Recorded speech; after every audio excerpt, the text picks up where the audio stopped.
Welcome back to Loose Talk and to the third and final night of the Republican convention. It's been a lively convention, starting with the threat of Hurricane Isaac, then Tropical Storm Isaac, which cut the week short by one day. There have been dramatic moments, not least Condoleezza Rice's surprisingly effective speech to the convention on Wednesday night. Of course, Paul Ryan's hard-hitting and controversial introduction to the nation later that evening. And then the classic soft-soaked familial moments, most notably Anne Romney's address on Tuesday night, in which she spoke from her heart about all our hearts and indeed about love. So by the standards of these quadrennial affairs, it's been pretty good value for money.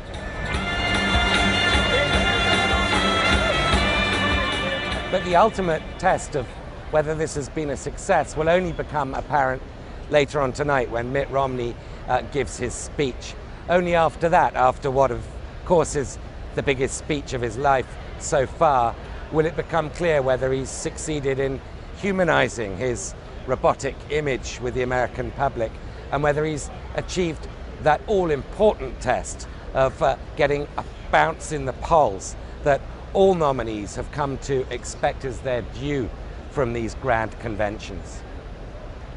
As you can see from behind me, delegates are streaming in already to this convention. Now, I might be making myself a hostage to fortune, but I'd bet that some of the other speakers on tonight's roster, notably Clint Eastwood, but also perhaps Newt Gingrich and Jeb Bush, even Marco Rubio, could outshine the former governor of Massachusetts.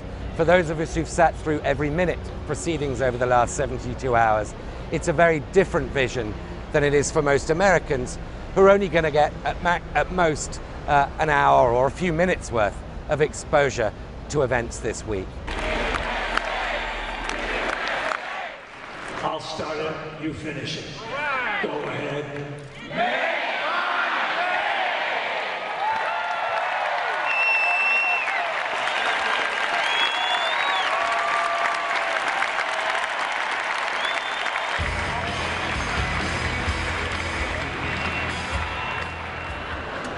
My promise is to help you and your family.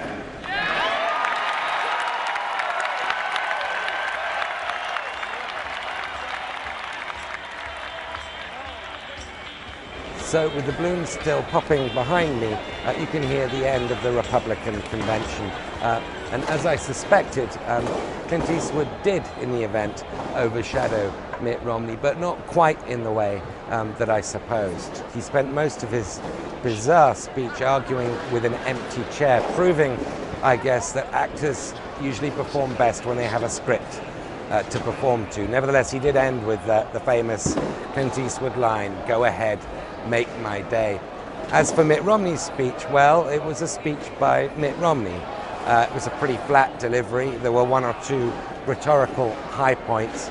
Disappointingly little new information on what a Romney administration would mean in practice. And so I would be pretty surprised if he went out of this convention with a major bounce in the polls. But as I said earlier, sitting here in the convention hall is pretty much the worst place to judge the impact of a presidential convention.